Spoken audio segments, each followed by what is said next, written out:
तो स्वागत है प्यारे बच्चों आप लोग सभी का एक बार फिर से हमारे इस न्यू क्लास में।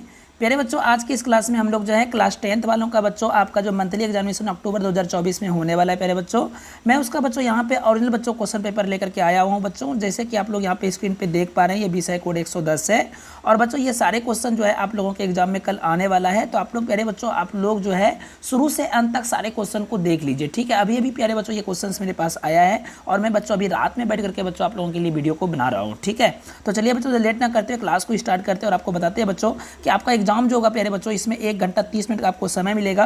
कुल मिलाकर के प्यारे बच्चों आपका 50 नंबर का ये एग्जाम होगा, ठीक है बच्चों। तो चलिए 1 नंबर क्वेश्चन पे हम आते हैं प्यारे बच्चों। जैसा कि आप स्क्रीन पे देख पा रहे हैं 1 नंबर क्वेश्चन में कहा है कि बिंदु -4 -8 किस चतुर्थांश में है। तो बच्चों -4 और -8 जो है किस चतुर्थांश में आएगा प्यारे बच्चों। तो यहाँ पे आंसर क्या हो जाएगा बच्चों, तो -4 और -8 है, ठीक है। तो बच्चों इसका राइट आंसर क्या हो जाएगा, देखिए मैं आपको ना थोड़ा सा इसके बारे में एक्सप्लेन कर देता हूँ बच्चों कि ये जो है ना ये प्यारे बच्चों आपका होता है फर्स्ट कोऑर्डिनेट, ये होता है प्यारे बच्चों सेकंड कोऑर्डिनेट, ये होता है प्यारे बच्चों थर्ड कोऑर्डिनेट और ये होता है प्यारे बच्चों फोर्थ कोऑर्डिनेट, ठीक है। अब यहाँ पे फर्स्ट कोऑर्डिनेट में जो होता है प्यारे बच्चों ये प्लस और प्लस होते हैं और सेकंड कोऑर्डिनेट में प्यारे बच्चों आपका क्या होता है तो माइनस और प्लस होता है और थर्ड कोऑर्डिनेट में प्यारे बच्चों माइनस और माइनस होता है, फोर्थ कोऑर्डिनेट में प्यारे बच्चों प्लस और माइनस होते हैं, ठीक है। तो अब यहाँ पे प्यारे बच्चों हम लोग आते हैं प्लस और माइनस, ओके। अब देखो प्यारे बच्चों यहाँ पे क्या होगा, तो हमसे यहाँ पे प्यारे बच्चों -4 और -8 का पूछा है क्वेश्चन में। तो ये प्यारे बच्चों आपका तृतीय पाद में आएंगे जो कि आ जाएगा हमारा ऑप्शन नंबर प्यारे बच्चों सी हो जाएगा, ठीक है। तो बच्चों पहला का राइट आंसर हो जाएगा ऑप्शन नंबर सी। अलग क्वेश्चन है प्यारे बच्चों की दो अक्षों के प्रतिच्छेदी बिंदु को क्या कहते हैं। तो प्यारे बच्चों इसे कहते हैं हम लोग मूल बिंदु, ठीक है। बच्चों यहाँ पे अगले क्वेश्चन पे आते हैं।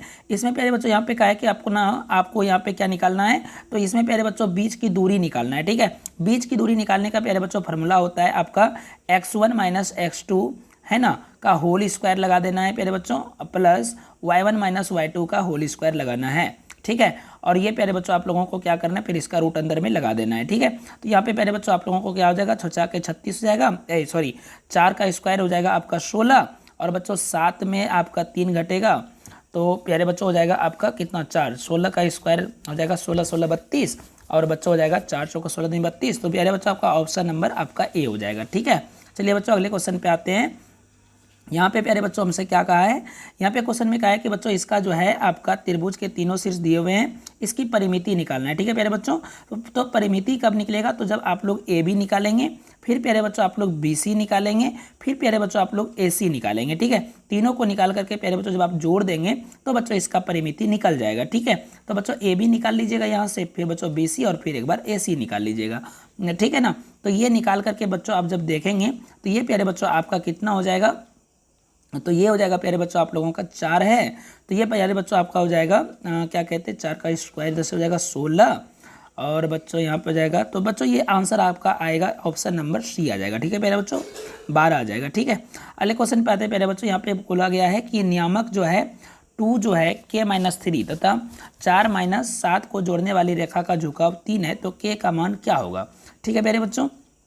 तो यहाँ पे प्यारे बच्चों आप लोग इसको सॉल्व कर लेंगे और बच्चों जब k का मान निकालेंगे तो यहाँ पे प्यारे बच्चों आपका आ जाएगा कितना, तो आ जाएगा बच्चों बी नंबर, ठीक है। कहता है बच्चों कार्तीय तल में स्थित किसी बिंदु 3 - 4 के कोटि का मान क्या होगा।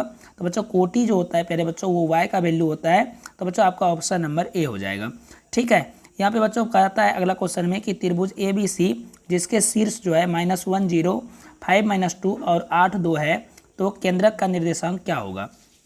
तो बच्चों केंद्रक का निर्देशांक जो हो जाएगा प्यारे बच्चों यहाँ पे क्या हो जाएगा, जैसे एक ट्रायंगल होगा, ठीक है, इसका केंद्रक का निर्देशांक निकालना है प्यारे बच्चों। तो ये हो जाएगा प्यारे बच्चों आप लोगों का कितना, तो 8 5 12, हाँ। तो प्यारे बच्चों ये ऑप्शन नंबर आपका ए हो जाएगा, ठीक है प्यारे बच्चों। अगले क्वेश्चन पे आते हैं हम लोग। यहाँ पे बच्चों कहता है ये संरेख है तो इसमें से कौन सा सत्य होगा। तो बच्चों ये ऑप्शन नंबर आपका बी हो जाएगा, ठीक है। अगले क्वेश्चन पे आते हैं बच्चों। कहता है निम्नलिखित में कौन अपरिमेय संख्या नहीं है। तो बच्चों अपरिमेय संख्या नहीं है मतलब परिमेय देखना है आप लोगों को। तो ये प्यारे बच्चों आप लोगों का हो जाएगा ऑप्शन नंबर बच्चों डी हो जाएगा, ठीक है। कहता है बच्चों सबसे छोटी प्राकृतिक संख्या क्या होती है। तो बच्चों सबसे छोटी प्राकृतिक संख्या 1 होती है, ठीक है प्यारे बच्चों।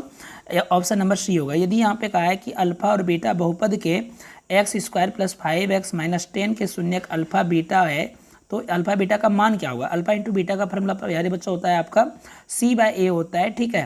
तो c हो जाएगा 5 और a हो जाएगा 2, तो 5/2 तो कितना हो जाएगा बच्चों, तो ये हो जाएगा आपका ऑप्शन नंबर बच्चों यहाँ पे हो जाएगा डी। ठीक है, तो यहाँ पे आंसर लेकिन ये गजब दे रहा है, लेकिन ये ऑप्शन में बच्चों यहाँ पे माइनस नहीं होना चाहिए था। ठीक है, क्योंकि अल्फा अल्फा प्लस बीटा बराबर minus B by alpha into beta बराबर होता है पहले बच्चों सी बाई ए। तो बच्चों सी बाई ए तो -5 तो होगा नहीं, तो 5/2 होना चाहिए। ठीक है, चलिए बच्चों अगले क्वेश्चन पे आते हैं। अगला क्वेश्चन यहाँ पे पहले बच्चों कहता है कि अल्फा बीटा द्विघात बहुपद एक्स स्क्वायर इतना इतना के मूल हो तो 1/अल्फा और 1/बीटा का वैल्यू क्या होगा। तो पहले बच्चों इसको मैं सॉल्व करके आपको दिखाता हूँ। देखिए पहले बच्चों 1/अल्फा है, ठीक है, 1/अल्फा प्लस 1/बीटा का मान निकालना है पहले बच्चों आप लोगों को। तो 1/बीटा यहाँ पे हम लिख देते हैं और यहाँ पे बच्चों एलसीएम अल्फा बीटा ले लेंगे। तो यहाँ पे बच्चों अल्फा प्लस बीटा हो जाएगा। अल्फा प्लस बीटा का फॉर्मूला हो जाएगा पहले बच्चों -b/a और बच्चों अल्फा इंटू बीटा का हो जाएगा c/a। तो पहले बच्चों यहाँ पे a कट जाएगा, बचेगा मेरा -b/c बचेगा। अब बच्चों हम लोग क्या करेंगे, यहाँ पे -b और c का वैल्यू बच्चों रख देंगे, तो हो जाएगा बच्चों 5। ठीक है, 5 हो जाएगा। ऑप्शन नंबर देख लेते हैं, 5/7 कौन सा है, ये हो जाएगा प्यारे बच्चों बी नंबर। ठीक है, अब यहाँ पे बच्चों कहता है शून्यक कौन सा होगा। तो बच्चों यहाँ पे आप लोग को शून्यक निकालना होगा इसका। अगर आप शून्यक नहीं निकालना चाहते ऐसे निकाल लेंगे, ठीक है, कोई इजी है ये क्वेश्चन। तो ये हो जाएगा आपका कितना, तो मैं बता देता हूँ बच्चों, एक्स का वैल्यू हो जाएगा आपका 2 हो जाएगा। ठीक है, तो ऑप्शन किस में है, तो बच्चों ये बी नंबर हो जाएगा। ठीक है बच्चों, अगले क्वेश्चन पे आ जाते हैं। यहाँ पे क्या कहता है, शून्य का एक दूसरे के व्युत्क्रम है तो क्यू का मान क्या होता है। तो बच्चों क्यू का मान देखिए, शून्य का एक दूसरे का व्युत्क्रम है, ठीक है, तो क्यू जो होगा वो हो जाएगा आपका क्या, तो प्यारे बच्चों सी जो है वो हो जाएगा बच्चों क्यू का वैल्यू होना चाहिए 1। ठीक है प्यारे बच्चों, तो ऑप्शन नंबर हो जाएगा बी। अब यहाँ पे कहता है बच्चों अगला 16 नंबर क्वेश्चन में कि जिस समीकरण निकाय का अद्वितीय हल होता है वह समीकरण निकाय जो है क्या कहलाता है। तो बच्चों अद्वितीय हल जब होता है मतलब कोई हल नहीं, मतलब दूसरा कोई हल नहीं, तो वो बच्चों आपका विरोधी होता है। ऑप्शन नंबर बच्चों आपका ए होगा। रैखिक समीकरण के चर के घातों की संख्या क्या होती है। तो प्यारे बच्चों रैखिक समीकरण के चर के घातों की जो संख्या होती है ये आपका बच्चों हो जाता है कितना, तो चर का घात, रैखिक समीकरण है ना प्यारे बच्चों, तो रैखिक समीकरण में चर का घात 1 होनी चाहिए। ठीक है, तो बच्चों ऑप्शन नंबर आपका ए होगा। अगला क्वेश्चन में कहता है प्यारे बच्चों के किस मान के लिए समीकरण निकाय x + 2y = 1 है तथा 5x + ky = 7 है, कोई हल नहीं होगा।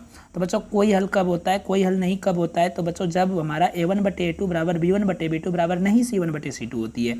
तो यहाँ पे प्यारे बच्चों क्या हो जाएगा, 1/5 इक्वल हो जाएगा प्यारे बच्चों 2/k। और बच्चों इसको जब आप सरल करेंगे तो हो जाएगा बच्चों k इक्वल हो जाएगा आपका 10। ठीक है, तो बच्चों ऑप्शन नंबर आपका डी हो जाएगा। ठीक है ना। अब कहता है कि x अक्ष का समीकरण है, x अक्ष का समीकरण क्या होगा जब y का वैल्यू 0 होगा। ठीक है प्यारे बच्चों, तो y का वैल्यू 0 हो जाएगा, ऑप्शन नंबर बी हो जाएगा। 20 नंबर क्वेश्चन पे आते हैं प्यारे बच्चों। कहता है y = 10 का आलेख कैसी सरल रेखा होगी। तो बच्चों कैसी सरल रेखा होगा, तो बच्चों ये x अक्ष के समांतर जाएगा। ठीक है प्यारे बच्चों, अगला क्वेश्चन पे आते हैं प्यारे बच्चों। अगला क्वेश्चन देखते हैं क्या है हमारा। अगला क्वेश्चन है प्यारे बच्चों, कहता है क्या कि द्विघात समीकरण ax² + x + b = 0 है तो मूल समान होंगे यदि। तो बच्चों देखिए मूल समान कब होता है, तो जब जो है आपका d = 0 होता है। ठीक है, d = 0, तो ये फार्मूला हो जाता है b² - 4ac बराबर 0 हो जाएगा। तो b² बराबर हो जाएगा प्यारे बच्चों 4ac। देखिए प्यारे बच्चों ऑप्शन नंबर कहाँ है, ठीक है, b² जो है बराबर हो जाएगा 4ac। तो ये बच्चों ऑप्शन नंबर आपका ए होगा। यहाँ का बच्चों सी जो है वो मिस हो गया है। ठीक है प्यारे बच्चों, अलग क्वेश्चन पे आते हैं बच्चों। 22 नंबर क्वेश्चन में कहता है कि इसका जो है ये समीकरण दिया हुआ है, मूलों का प्रकृति जो है वो होगी। तो बच्चों मूलों का प्रकृति मतलब डी का मान क्या होगा पहले वो निकालना होगा प्यारे बच्चों, तब ये आप बता सकते हैं मूलों का प्रकृति क्या होगा। तो 5 का स्क्वायर हो जाएगा 25, b² - 4ac, तो बच्चों 8 हो जाएगा, तो हो जाएगा बच्चों 32। उसके बाद बच्चों जब ये घटेगा तो माइनस में आंसर आएगा, तो बच्चों वास्तविक नहीं होगा। ठीक है प्यारे बच्चों, ऑप्शन नंबर आपका सी हो जाएगा। ठीक है, अगला क्वेश्चन पे आते हैं बच्चों। अगला क्वेश्चन क्या होगा, कहता है क्या कि यहाँ पे क्वेश्चन में कि 7x² - 12x + 18 के मूलों का योग और गुणनफल का अनुपात क्या होगा। तो अल्फा प्लस बीटा का वैल्यू हो जाएगा प्यारे बच्चों -12/7। ठीक है, -b/a, तो बच्चों 12/7 होगा, सॉरी फॉर डेट बच्चों, क्या हो जाएगा 12/7 होगा। और इसका अनुपात हम लोग निकाल देंगे किससे, c/a से, तो बच्चों हो जाएगा 18/7। तो बच्चों ये 7 हमारा कट जाएगा, 6 दूनी 12, 6 तिया 18 कट जाएगा, तो बच्चों ऑप्शन नंबर आपका डी हो जाएगा। ठीक है प्यारे बच्चों, कहता है इस अगले क्वेश्चन में निम्नलिखित में से किस समीकरण का एक मूल 2 है। तो बच्चों मूल 2 है, तो आप लोग क्या करिएगा, तो 2 जो है प्यारे बच्चों आप लोग इसमें रखिएगा मान और देखिएगा बच्चों कि इससे 0 हो रहा है, तो हम एक एक करके रखते हैं बच्चों। हम शॉर्ट में रख रहे हैं, 2 का स्क्वायर 4 होगा, 4 फिर 4 दूनी 8, तो ये तो होगा नहीं, पहला ऑप्शन गलत हो गया बच्चों। 2 का स्क्वायर 4, 4 दूनी 8, ओके, तो 8, तो यहाँ पे हो जाएगा 8 में 5 घटेगा 3 - 3 हो जाएगा, नहीं होगा, ये भी नहीं होगा। 2 का स्क्वायर 4, फिर 2 का स्क्वायर 4 हो जाएगा, तो ये भी नहीं होगा बच्चों, आपका ऑप्शन नंबर डी होगा। ठीक है बच्चों। अगला क्वेश्चन में कहता है कि पहला पद ए है, सर्वांतर डी है, तो अंतिम पद एल है, तो एनवा पद क्या होगा, तो बच्चों ये फार्मूला हो जाता है आपका। ठीक है, इसका फार्मूला होता है बच्चों क्या, तो L plus N minus 1 into D होता है बच्चों। ऑप्शन नंबर आई थिंक बच्चों डी होगा, मैं इसके लिए श्योर नहीं हूँ बच्चों, आप लोग कमेंट करके हमें बता दीजिएगा। ठीक है बच्चों, यहाँ पे एन पदों का योगफल पूछा है, तो बच्चों N by 2 into 2a plus N minus 1 into D होता है, तो प्यारे बच्चों आपका हो जाएगा ऑप्शन नंबर बच्चों हो जाएगा आपका क्या, तो ऑप्शन नंबर हो जाएगा बच्चों आपका सी। ठीक है, 0 और 50 के बीच विषम संख्या कितनी होती है, तो बच्चों ये आप जो है कितने हो जाएंगे बच्चों, तो ये हो जाएंगे आपके कितने हो जाएंगे बच्चों, तो यहाँ जो है प्यारे बच्चों आपका आंसर हो जाएगा 25। ठीक है प्यारे बच्चों, बी नंबर ऑप्शन लगा दीजिएगा। हालांकि इसका बच्चों फार्मूला भी होता है। ठीक है, आप लोग क्या करिएगा, विषम संख्या 1 से स्टार्ट करिएगा। ठीक है, 1 से स्टार्ट करिएगा और बच्चों आपको 49 तक लेना है, और बच्चों ए का वैल्यू जो है 1 लीजिएगा, एन का वैल्यू 49 ले लीजिएगा। ठीक है ना, और बच्चों यहाँ से एन का मान निकाल लीजिएगा। ठीक है प्यारे बच्चों, अगले क्वेश्चन पे हम लोग आ जाते हैं। अगला क्वेश्चन देखते हैं क्या है, कहता है समांतर श्रेणी इतना इतना का 10वां पद क्या होगा, तो बच्चों 10वां पद मतलब A10 निकालना है। A10 बराबर फार्मूला शॉर्टकट में लगाइएगा बच्चों, a प्लस 9d। ठीक है, डी का मान प्यारे बच्चों आप लोग 12 में 7 घटाइएगा तो 5 होगा, 9 5 45, 45 2 47 हो जाएगा। ऑप्शन नंबर बच्चों आपका सी हो जाएगा। तो ये था प्यारे बच्चों आप लोगों का हम ऑब्जेक्टिव बता दिए। यहाँ पे प्यारे बच्चों आप लोग देख पा रहे होंगे स्क्रीन पे बच्चों, ये सब्जेक्टिव क्वेश्चन भी है, तो आप लोग बच्चों इसे भी एक बार देख लीजिएगा। चलिए बच्चों, हम लोग फिर से मिलते हैं एक न्यू क्लास के साथ में, तब तक बच्चों चैनल पर बने रहिएगा। Bye bye, take care, see you.